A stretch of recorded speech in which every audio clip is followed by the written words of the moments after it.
on, depending on where you are in the world. It's Wednesday today, and we're back again for another Confidence Convo. Welcome to our new segment. This is episode 3, where we discuss all things confidence for young adults. We will be live streaming and recording bi-weekly on Wednesdays on Facebook, YouTube, and your favorite podcast streaming platform. And this week, we will be diving into our relationship failure and why we have it. So before we get started, I'd like to introduce myself. I am Davina Maria, and I am a master coach and founder of the Restore Yourself Method and the host of Worthy Woman Facebook group. And I help women in their 20s and 30s reconnect with themselves and give up people-pleasing, procrastination, and perfectionism. Over to you, Joanna. Hi, everybody. Hi, Davina. My name is Joanna Tonkin. I'm a registered psychotherapist, self-confidence mentor. I am the founder of the Confidence Formula, and I'm the host of the Confidence for Young Adults Facebook community. I work with young adults aged 18 to 35 to help them improve their self-confidence so that they can create the life that they desire and deserve. Davina and I came together to create this for you because we are obsessed with all things personal development, and we strongly believe in the power of community and learning from one another. And just to clarify, we are not perfect at being confident all of the time. Like you, we move through our struggles and overcome obstacles and mindsets to continuously improve. Think of us as guides by your side. Yeah, I love that. So this week, Davina and I got together and we thought of a really important topic. And it's one that's really common in my personal practice and psychotherapy and my mentorship. I'm sure it's really common in Davina's as well. The topic this week is failure. What it is, why we have it, how to overcome it, what it all means. So that's what we'll be diving into today. And I hope you learn a thing or two from listening. Yeah, so totally. I thought about kind of starting with just like, what is failure? Like my clients say, oh, I'm afraid to fail. And I'm always like, well, what does that mean? So do you have any thoughts of what people mean when they say like, I'm afraid of failure, or I don't want to do it because I'm going to fail? What do your clients say? Do you know what? I feel like everyone has a different interpretation of what failure is.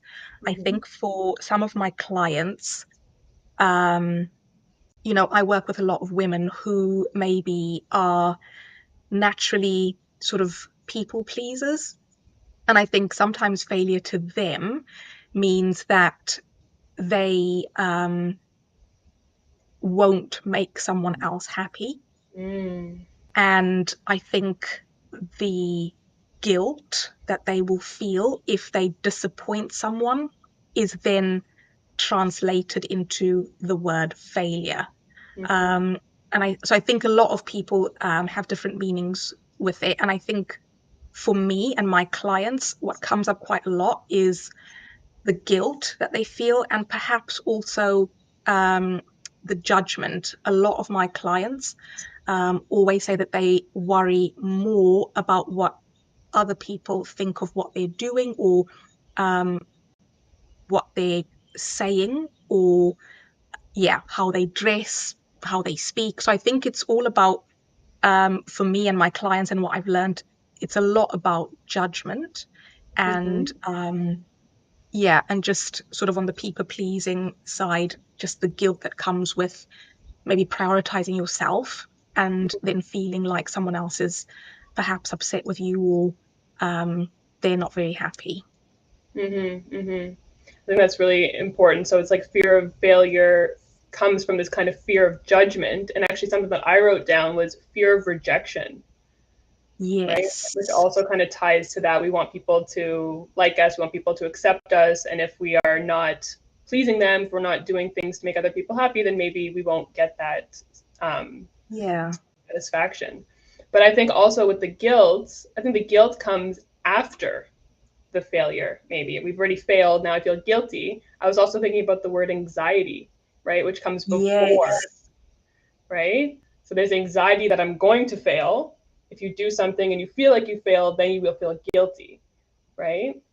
100%. And do you know what? Sometimes I actually think that failure doesn't actually exist.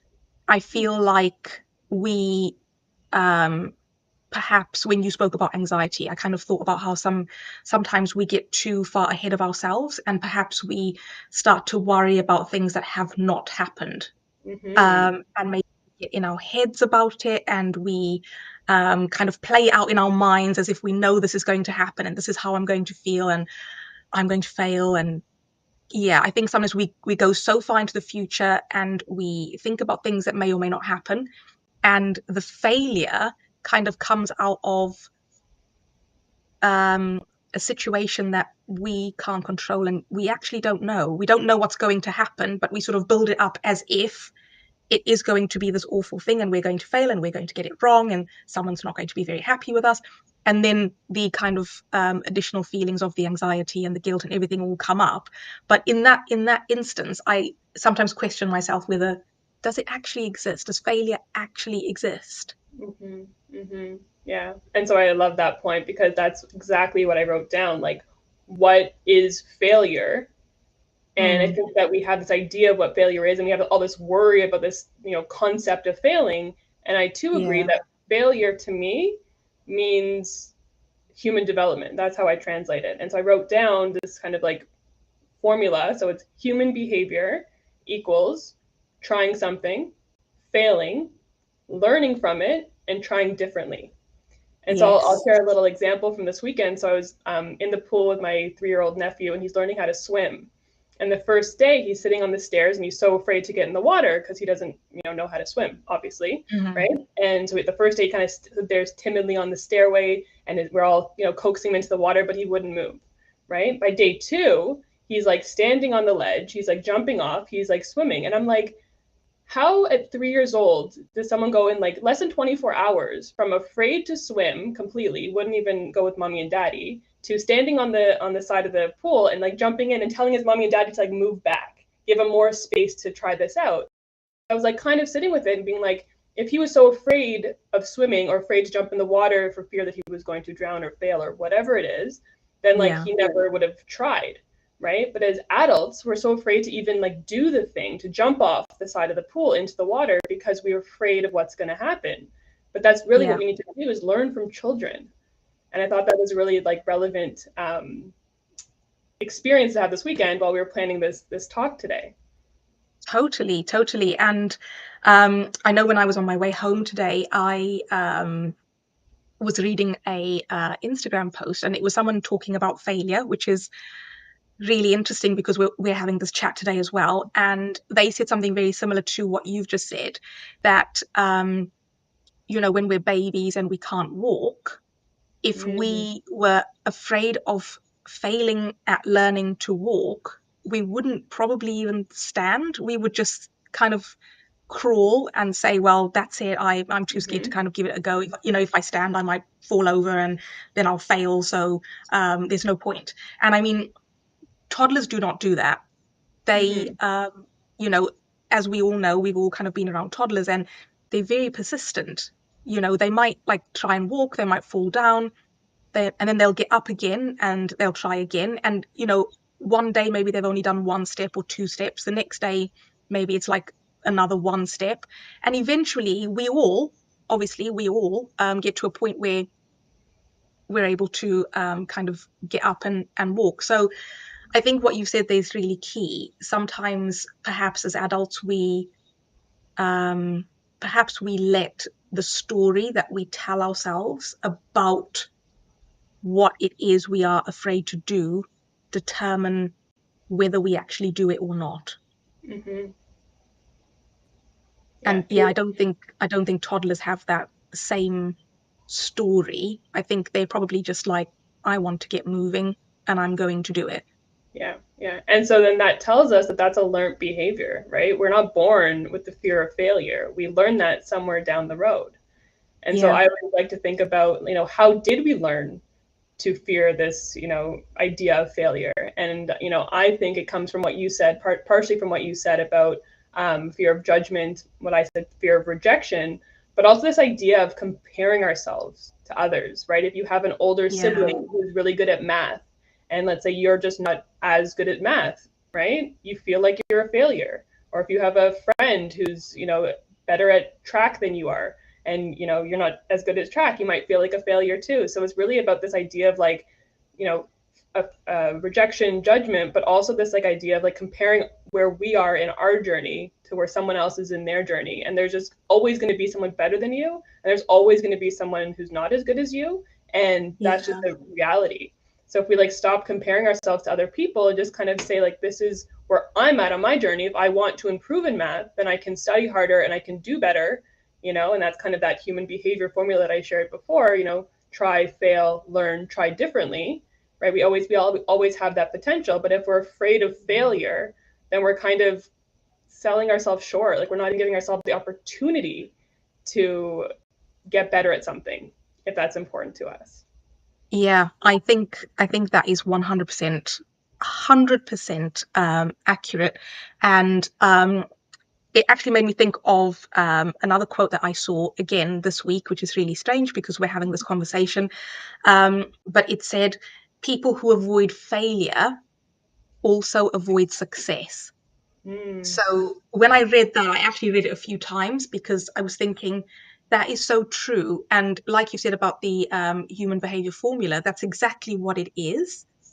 If you, if you don't move through the failure and perhaps the feelings that come along with it, then you are kind of preventing yourself from getting to the other side, which is success. And sometimes I also think that, last week we talked about external validation. And I think that kind of ties into this quite nicely, because I feel like sometimes we also look to others to validate us, like we spoke about. And if that person deems that we have failed at something, we perhaps then think, okay, I have failed at that. And maybe we feel bad about ourselves, or we feel bad about what we've done, or bad about our achievements. And sometimes I think that maybe creates a little memory or something in our brain, a little file gets filed away and, typed up and kind of saved. And it basically then is a reference point of, when this happened, I felt XYZ and it equals failure. And then the next time we try and do something new or something similar, I feel like that the file in our brain kind of, comes live into the forefront of our mind, and it's a bit like a warning sign of, well, the last time you tried this, this is what happened and this is how you felt, and do you really want to do it again? So I think sometimes as well, maybe we allow other people to determine whether we have actually failed or not. And a lot of what I do with my clients is about reframing how we say things, because I think if you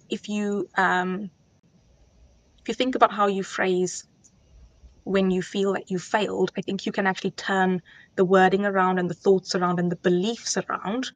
And there was something that you said earlier as well, about it being an opportunity for learning, and it's an opportunity for growth, and also it is perhaps a prerequisite to get you to the other side, which is success. So in some cases it's probably like, a rite of passage, or I don't know what the other word is to use, but it's almost like something you have to go through in order to be more successful, be more confident, be more assertive. There's so many things that are on that of failure. Yeah.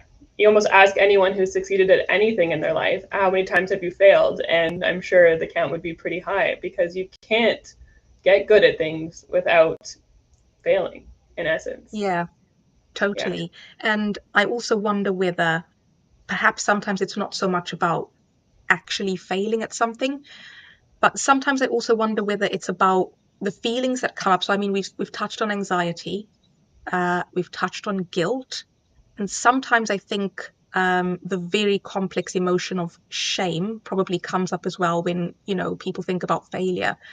And sometimes I wonder whether it's not about the actual failure, but perhaps how we tolerate the feelings that come up before, during, and after.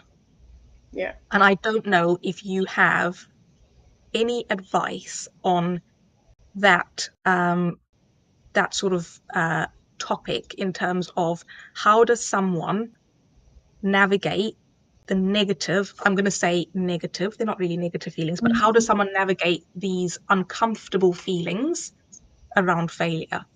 Yeah. So I think this goes back to that little filing system example that you gave earlier, which I love. So the word for that is myelination. I'm probably pronouncing it incorrectly, and that's when our brains actually create neurological pathways that become, the foundation for habitual behaviors. So Yeah, because you did this one time and it felt this way, you think that every time you do this, it's going to feel this way. And so what we actually need to do. So we're going to feel if we, do a math test and we didn't do well the first time that we failed, felt really uncomfortable, we got really mad at ourselves or whatever the situation was. We almost need to like write another math test to have another outcome so that connection doesn't get programmed in our brain, right? And so yeah, one of the things that I always tell people is, if you've had that experience and it produced this negative response in your body, we need to rework your neurological functioning so that it actually opens up a new pathway. And I like to think of this as kind of like a river. So the way your brain is kind of programmed is like downriver, downstream, and that's kind of the way that it's been going probably your whole life because something happened and a reaction happened, and now that's the kind of the way the water's flowing. And so if you want to change the way that you feel about something, I always say take a shovel, take some dynamite, start to dig out a new pathway for the water to yeah, flow in a different direction, right? And then over time, with all these mindset changes and all these different experiences, you're going to start to create a new pathway for that water to flow in a different direction. So the neurological pathway in the brain now changes, right? yeah, So even if you feel anxious, even if you feel shame or fear of judgment or fear of failure, do the thing anyways, in hopes that you start to create that new neurological pathway in your brain, that new connection to keep moving forward, right? Just like keep taking the step, feel the feelings and do it anyways, right? So that's yeah, always something that I yeah, talk about. 100%. And I love the analogy of sort of forming a new pathway. And I think one of the things that I sometimes say to my clients as well is that sometimes when you are forming that new pathway, one of the key words that you said was time. So sometimes it does take time. It does take time to feel better. It takes time for it to feel easier. It takes time for it to feel normal and, to a degree safe and easy. And I always would say to a client, give yourself compassion. And I think what you've said as well is so true. You can observe your feelings, you can sit with your feelings, and you can say, right, I feel really anxious about this right now. Um, but just because you feel anxious, it doesn't mean that you can't be kind to yourself in that moment and say, it's okay that I feel anxious. I'm trying something new, I'm trying something different that I don't have a reference point for, or I'm doing something that I have a bad reference point for, and I'm trying to change that reference point. So I'm kind of going against the grain to a degree, and it's going to be difficult for a period of time, but it Mm-hmm. doesn't mean that it's impossible. Yeah. I love that it's okay to be anxious, right? It's okay to be anxious and still do the thing. It's okay to feel guilty, and that doesn't mean you're doing it wrong, right? It's okay to have Yeah, these negative emotions or just emotions in general, and that doesn't mean anything about us except when we tell ourselves a story of what it does mean. But like, we're just making that up. exactly. It's just a story. It's literally just a story. I love that. I absolutely love that. And to be honest, I feel like, we kind of touched on the stories that we maybe tell ourselves at the beginning of this video, and we've kind of gone into it a bit more now. And I feel like, the stories that we tell ourselves are probably a huge topic that we can explore. And I feel like, unfortunately, we don't have a lot of time to do that today, but maybe we can add it to our list for one of our future episodes. As always, it has been so great chatting with you on this super important topic. I think that the fear of failure is something that we can all relate to. Um, in some way, shape, or form. And, we spoke earlier about how, you and I are just like everyone else. We're navigating, our way through this as well. And from time to time, I get afraid of failure, as I'm sure you do as well. But yeah, we do what we can to kind of keep moving and move forward in spite of that feeling. So yeah, it's been so great chatting to you, and I've absolutely loved this topic. And as usual, we'll be back in 2 weeks' time with another confidence convo. So, for more information on who we are, what we do, and our love of all things confidence and self development, you can find or follow us from our social media information, which will be posted below in the comments. And if you've liked what you've heard, feel free to like, share, or subscribe. And yeah, is there anything else you'd like to add, Joanna? I think that was wonderful. And I also think that there's so much of this one topic that we could probably break down into a bunch of other convos. So if you liked Yeah. anything specifically and want to know more about X, Y, or Z, feel free to comment below. We'd love to hear from you. Perfect. Thank you so much, everyone, and we'll see you in 2 weeks' time. Take good care.